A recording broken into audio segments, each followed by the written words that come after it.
Assalamualaikum warahmatullahi wabarakatuh. Yang terhormat kepada Bapak Herman SHMH selaku dosen pengajar mata kuliah Kewarganegaraan. Perkenalkan, nama saya Tito Harinata, NIM 21050400081 dari Prodi Ilmu Hukum Fakultas Ilmu Sosial dan Politik. Kali ini saya akan menjelaskan materi tentang geostrategis. Adapun pokok bahasan kali ini pertama pengertian geostrategis Indonesia, latar belakang geostrategis, tujuan dan fungsi geostrategis, sifat geostrategis, ketahanan nasional, konsep ketahanan nasional, sifat-sifat ketahanan nasional, aspek-aspek ketahanan nasional sebagai kondisi. Pengertian geostrategis. Geostrategis adalah suatu strategi dalam memanfaatkan kondisi geografis negara dalam menentukan kebijakan, tujuan, dan sarana untuk mewujudkan cita-cita proklamasi dan tujuan nasional. Pengertian geostrategis dikutip dari buku Pendidikan Kewarganegaraan untuk perguruan tinggi 2016 oleh Klean.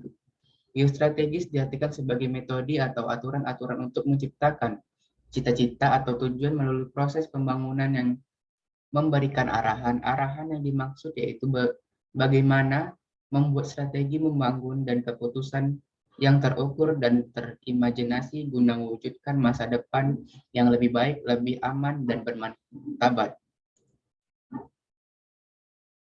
Sedangkan pengertian geostrategis Indonesia dirumuskan bukan untuk kepentingan politik, menguasai bangsa lain atau perang, tapi sebagai kondisi, metode, dan doktrin untuk mengembangkan potensi kekuatan nasional di dalam melaksanakan pembangunan nasional guna merealisasikan amanat pembukaan Undang-Undang Dasar 1945 di dalam mewujudkan cita-cita proklamasi bangsa Indonesia yang merdeka, bersatu, berdaulat, dan adil dan makmur, serta mewujudkan tujuan nasional melindungi segenap bangsa Indonesia, seluruh tumpah darah Indonesia, untuk mewujudkan sejahtera umum, mencerdaskan kehidupan bangsa, dan ikut serta dalam melaksanakan ketertiban dunia yang berdasarkan kemerdekaan abadi dan keadilan sosial. Geostrategis Indonesia selanjutnya dirumuskan dalam wujud konsep ketahanan nasional. Latar belakang geostrategis.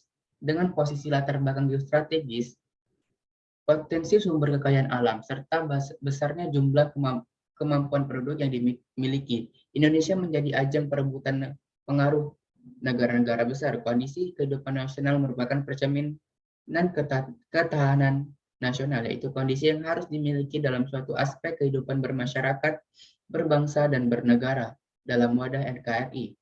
Tujuan dan fungsi geostrategis. Geostrategis diperlukan dalam menunjang keberhasilan tugas pokok pemerintah. Geostrategis mempunyai fungsi sebagai daya tangkal dan ketahanan dalam aspek politik, ekonomi, sosial, dan budaya, dan pertahanan keamanan.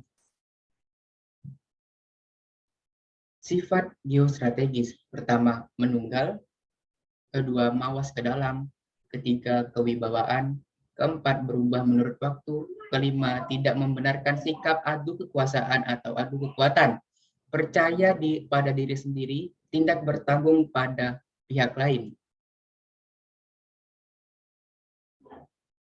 Konsepsi dasar geostrategis. Konsepsi adalah suatu teori atau model yang merupakan pedoman dalam menciptakan ketahanan nasional melalui pembangunan seluruh aspek ketahanan nasional. Aspek tersebut meliputi aspek Trigatra dan Pancagatra, dan yang kedua dikenal dengan Astagratra.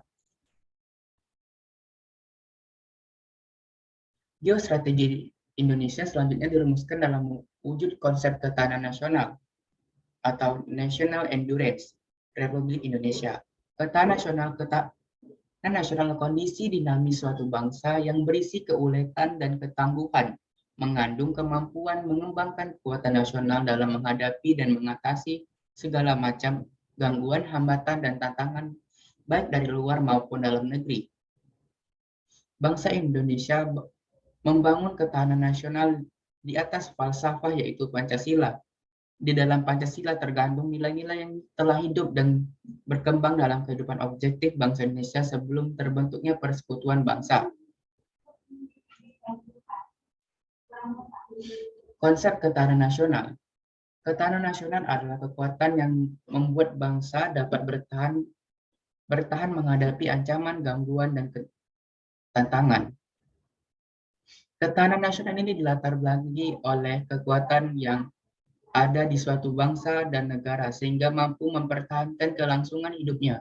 Kekuatan yang dimiliki mampu mempertahankan kelangsungan hidup meski mengalami gangguan, hambatan, dan ancaman. Ketahanan nasional atau kemampuan untuk berjaya mengandung peraturan dan stabilitas dalam potensi terjadi perubahan. Tantangan adalah suatu yang mengubah kemampuan.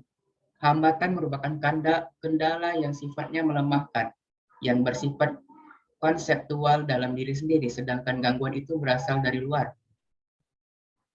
Sifat-sifat ketahanan nasional dilansir dari situs resmi Kementerian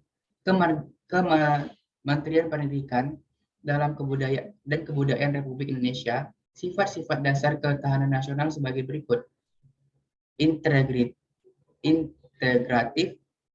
yaitu aspek kehidupan bangsa dengan lingkungan sosial, alam, dan saling mengadakan penyesuaian selaras dan serasi. Mawas ke dalam diarahkan ke bangsa dan negara sendiri untuk mewujudkan hakikat dan sifat kenasionalisnya. Ketiga, menciptakan kewibawaan. Pandangan yang sifatnya integratif mewujudkan kewibawaan nasional dan different effect yang harus diperhitungkan. Dan yang terakhir, berubah menurut waktu. Ketahanan yang sifatnya tidak tetap tetapi dinamis. Aspek-aspek ketahanan nasional. Ketahanan nasional harus mewujudkan dengan mempergunakan baik pendekatan kesejahteraan maupun pendekatan keamanan. Kehidupan nasional terbagi menjadi beberapa aspek sebagai berikut. Aspek alamiah, yaitu letak geografis, keadaan dan kekayaan alam, keadaan dan kemampuan penduduk. Aspek kemasyarakatan seperti ideologi, politik, ekonomi, sosial budaya, dan HAM. Pertahanan dan keamanan. Unsur alamiah tersebut sering disebut dengan Trigatra, sedangkan aspek kemasyarakatan disebut dengan Pancagatra. Semua aspek adalah satu kesatuan sehingga senantiasa berhubungan erat. Ketahanan nasional sebagai kondisi. Kondisi ketahanan nasional bangsa Indonesia adalah dinamis. Kondisi ini mampu menyusun kekuatan yang dimiliki bangsa Indonesia untuk mengatasi dan menanggulangi ancaman yang ditunjukkan bangsa Indonesia. Ancaman yang diterima berupa subversi dan infiltrasi semua bidang kehidupan masyarakat serta kelemahan-kelemahan inheren suatu masyarakat majemuk. Sekian yang saya sampaikan. Ada pantun yang ingin saya sampaikan. Kalau ada sumur di ladang, boleh kita menumpang mandi. Kalau ada kata yang salah, jangan dimasukkan ke dalam hati. Wassalamualaikum warahmatullahi wabarakatuh. Terima kasih.